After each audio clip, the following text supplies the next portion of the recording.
ನೋಡಿದ್ರೆ ಎಷ್ಟು ಹಣ ಸೋರ್ಕೊಂಡು ಹೋಗ್ತದೆ.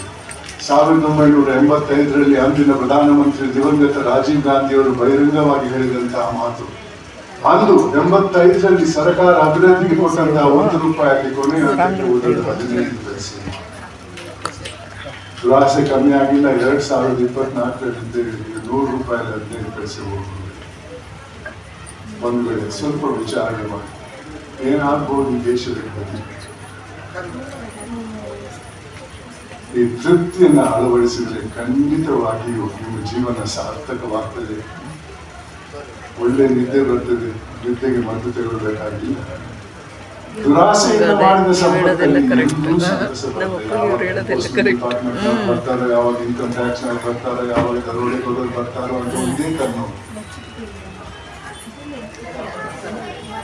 ದಯವಿಟ್ಟು ಈ ಒಂದು ಮೌಲ್ಯವನ್ನು ಅಳವಡಿಸೋಕೆ ಪ್ರಯತ್ನ ಮಾಡಿ. ಹಿಂದೆ ಇದ್ದಂಥ ಒಂದು ಸಮಾಜವನ್ನು ಮರು ಸೃಷ್ಟಿ ಮಾಡುತ್ತೆ.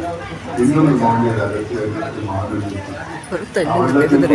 ಹುಟ್ಟುವಾಗ ನಾವು ಮಾನವರಾಗಿ ಹುಟ್ಟೇವೆ. ಮಾನವನ ಹುಟ್ಟೆ ಸೈನ್ಸ್ ಅಲ್ಲಿ ಇಲ್ಲ. ಸೈನ್ಸ್ ಅಲ್ಲಿ ನಾವು ಹೋಮೋ ಸಿಕ್ಕಿನ್ಸ್ ಅದಕ್ಕೂ ಮಾನವೀಯತೆಗೆ ಅವಶ್ಯಕ. ನಮ್ಮ ಹಿರಿಯರು ಕವಿಗಳು ಬರೆದಿದ್ದಾರಲ್ಲ, ಏನೇ ಆಗಿ ನಿಮಗೆ ಬೇಕಾದವರಾಗು ಅದಕ್ಕೆ ಪೂರಕವಾಗಿ ನಾನು ಶಾಲಾ ಕಾಲೇಜಿಗೆ ಹೋದಾಗ ನಾನು ಇಲ್ಲಿಯವರೆಗೆ 1833 ಶಾಲಾ ಕಾಲೇಜಿಗೆ ಹೋಗಿದ್ದೇನೆ. ಮಕ್ಕಳಲ್ಲಿ ನನ್ನ ಲೋಕಾಯುಕ್ತದ ಅನುಭವವನ್ನು ಹಂಚಿಕೊಂಡಿದ್ದೇನೆ. ಅವರಿಗೊಂದು ನನ್ನದೇ ಆದ ಒಂದು ಸಂದೇಶ ಕೊಡ್ತಾ ಇರ್ತೇನೆ. ಹುಟ್ಟುವಾಗ ಮಾನವನಾಗಿ ಹುಟ್ಟದೇ ಇದ್ರು ನಮ್ಮ ಜೀವನ ಪಥದಲ್ಲಿ ಮಾನವೀಯತೆಯನ್ನು ಅಳವಡಿಸಿಕೊಂಡು ಸಾಯುವಾಗ ಮಾನವನಾಗಿ ಸತ್ತರೆ ಅದಕ್ಕೆ ಮೇಲ್ಪಟ್ಟಂತ ಗೌರವ ಯಾವುದು.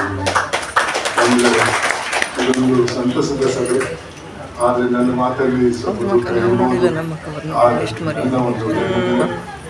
ಈ ಒಂದು ಪ್ರಯತ್ನ ನಡೆದು ದುರಾಸೆಯ ಮಟ್ಟವನ್ನು ಕೆಳಗೆ ತಂದಿದ್ದರೆ ಅದನ್ನು ನಿರ್ಮೂಲ ಮಾಡೋಕ್ಕೆ ಸಾಧ್ಯ ಇಲ್ಲ. ಅದನ್ನು ಸೃಷ್ಟಿಕರ್ತನೆ ಮಾಡಿ ಆ ದುರಾಸೆಯ ಮಟ್ಟವನ್ನು ಕಮ್ಮಿ ಮಾಡಿ ಮಾನವೀಯತೆಯನ್ನು ಜಾಸ್ತಿ ಮಾಡಿದರೆ ನಿಮಗೂ ಮೊಮ್ಮಕ್ಕಳಿಗೂ ಸಮಾಜದಲ್ಲಿ ಇರಕ್ಕೆ ಸಾಧ್ಯ ಅಂತ ನನ್ನ ಮಾತಿಗೆ ವಿರಾಮ ಕೊಡ್ತಾ ಇದ್ದೀನಿ.